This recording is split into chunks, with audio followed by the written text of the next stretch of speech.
The social and emotional well-being of children at school is critically important, according to many teachers who say that it directly impacts their ability to learn in class. In Ludlow, there are several programs addressing the emotional needs of students as young as preschool. Carolee McGrath sat down with Ludlow Superintendent Todd Gazda, the principal of East Street Elementary School, Tom Welch, to learn more. More and more schools are called upon to serve a social function in our society, not just the academic, traditional, educational role that we have had. So it's incumbent upon us as educators to ensure that students learn appropriate social skills. More and more, this is becoming a problem in our schools as we see behaviors largely caused by elements outside of our schools, be it, a family dynamic that creates challenges for our students, be it certain challenges those students bring with them to school on any given day. And so schools are having to kind of readjust and take a look at how we appropriately support their development as they learn to be part of a group. And when you look at little kids, I know that you're the principal of East Street, which is kindergarten and first grade and preschool? Yes. Preschool as yes, well. All three. So you think, some people might dismiss this as like, they're little kids, kids are going to be kids, but this is an important priority for you. It really is. It's almost as important as the academics and teaching children how to read or how to work with numbers. We're finding that many of our children are coming to school now with little social skills. They're growing up in front of a screen, and that makes it difficult for them when they actually do end up being with their peers, interacting in a school setting.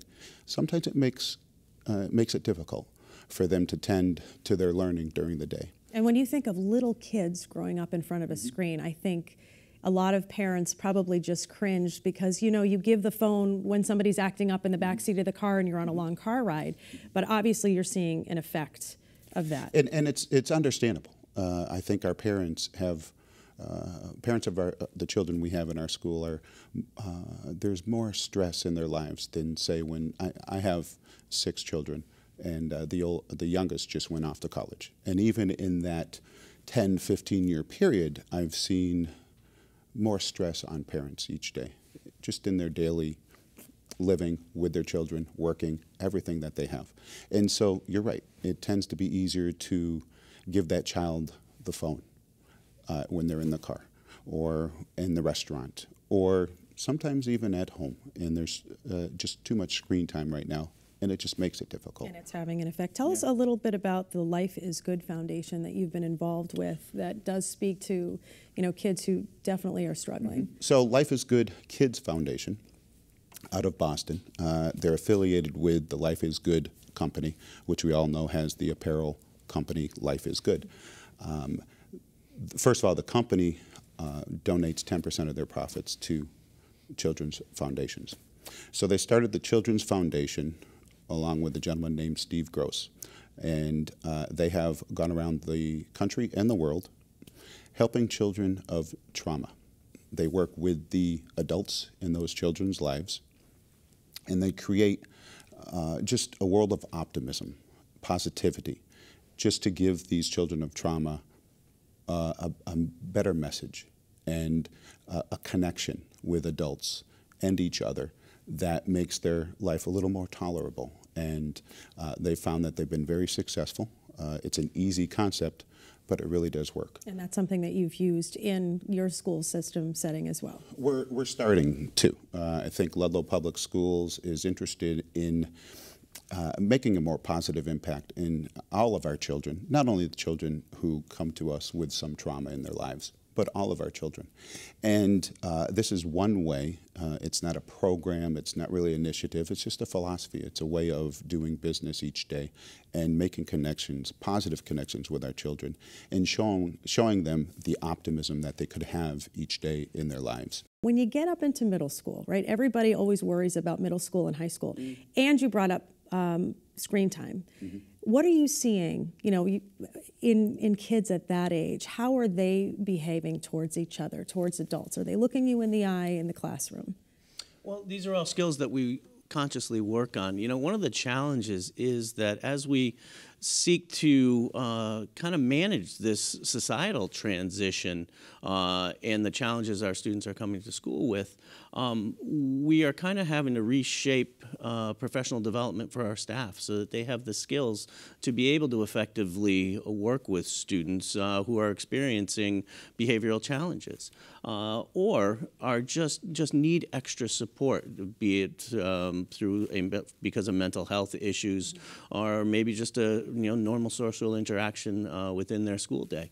And so the challenge for us is as we look to meet those needs, the resources just aren't there. And, it's one of those issues that is consistent across the Commonwealth that the recognition for those social emotional supports in our schools is there.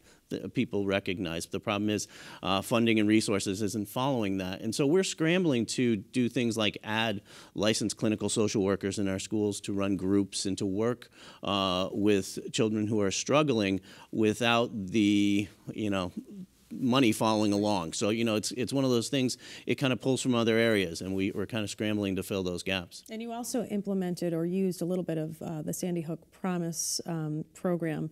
It starts with hello, or start with hello. That's a simple, easy way to impact a school environment, and it's simply the idea that say hello. Make the conscious effort to make that connection with another person in the school. And so, it's consciously working with kids to say, that person who's sitting over there at the lunch table by themselves, reach out to that person so that they know that they're part of our community. And so it's really this idea of building community within our schools, because once we do that, once we make students feel safe and supported in our schools, that's when the learning can occur. Right, because you're concerned, of course, about social isolation, right. Especially at the high school age. But I think that is so critical for the little kids, too. Mm-hmm. You see a kid sitting by themselves at the playground. Mm-hmm. Go up and introduce yourself. Easier said than done, though, right? Especially if you're the shy kid. Yeah. We have, in fact, for a number of years, we have a buddy bench in our playground. A number of schools across the country have used this. It's not a new idea. It's an idea that's been around for a while. And we do almost have to train our children that when you see someone sitting on that bench, they need a friend. Mm-hmm. Go over, say hello, invite them to be part of your group and to play with your group that day. And our children recognize that. It's difficult for them to do, but they get a lot of joy out of doing it also.